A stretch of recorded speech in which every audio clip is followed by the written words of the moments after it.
The story of how the CIA used drugs as weapons against us starts with European merchants making huge profits in opium sales.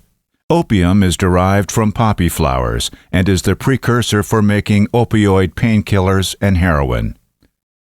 The British East India Company, the world's first leader in opium profiteering, obtained its opium from poppy fields in an area of the British colonies along the Himalayan mountain range, between Afghanistan and Vietnam, the world's largest regions of poppy fields. A group of American opium shipping families partnered with the British East India Company to gain vast wealth and global dominance. The wealthy political families of the British East India Company influenced their country's participation in two opium wars with China from 1839 to 1860.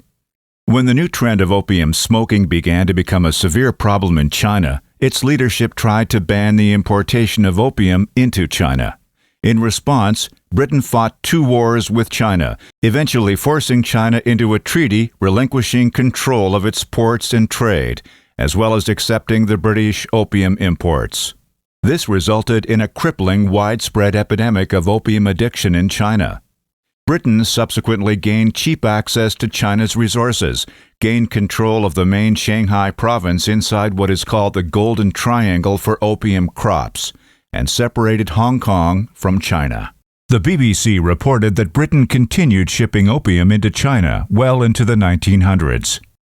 So this most bustling of British colonies was built on a drug which stupefies people. Even more remarkably, the British continued to ship opium into China until well into the 20th century.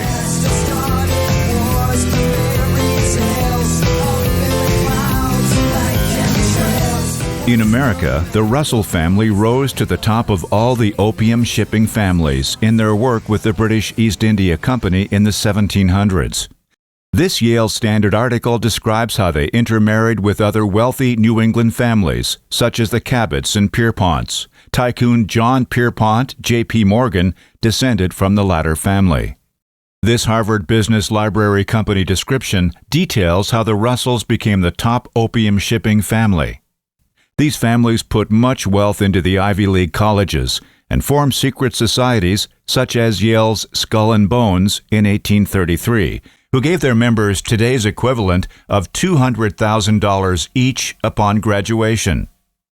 New York Times #1 best-selling author James Bradley had previously written the book Flags of Our Fathers, which was made into a Clint Eastwood movie. He spoke about his third book, The Imperial Cruise, at the Atlanta History Center.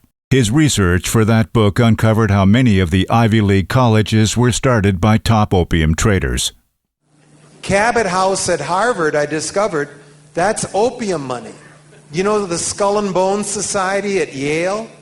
That it was built by and is still supported today by the Russell Trust. The Russell family were the biggest opium dealers in China.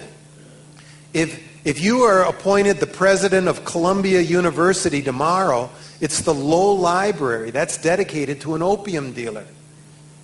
The biggest initial benefactor to Princeton University was John Green. John Green was an opium dealer along with Warren Delano out there in Canton. The wealthiest American families' power and influence led them to start three major programs for shaping society at home and abroad. They founded the Eugenics Movement, they started the Central Intelligence Agency, and they initiated Operation Mockingbird to gain vast influence over people's beliefs via control of the media. Chicago Tribune syndicated columnist Edwin Black documented the history of the genocidal eugenics program that deemed these ethnic groups, Irish, Italians, Jews, blacks, Asians, and Hispanics, as inferior and in need of sterilization, as well as elimination.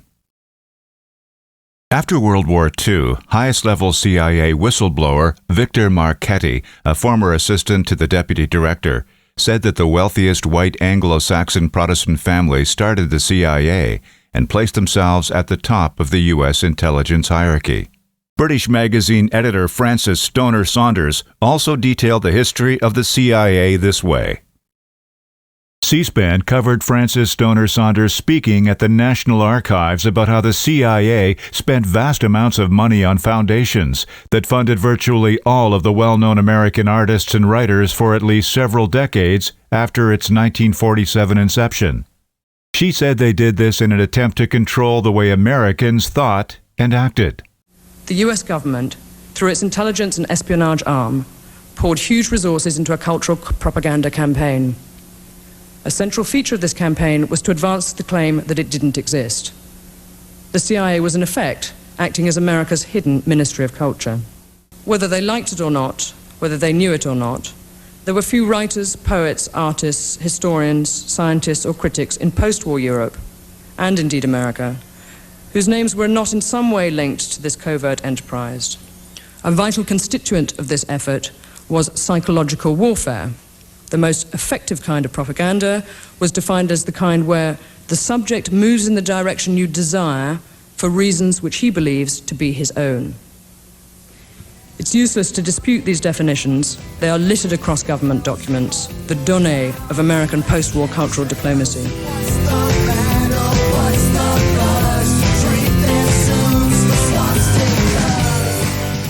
The eugenics funding oligarchs, led by the J.P. Morgan and Rockefeller families, used their immense wealth and power to gain vast control over Americans' information in various ways.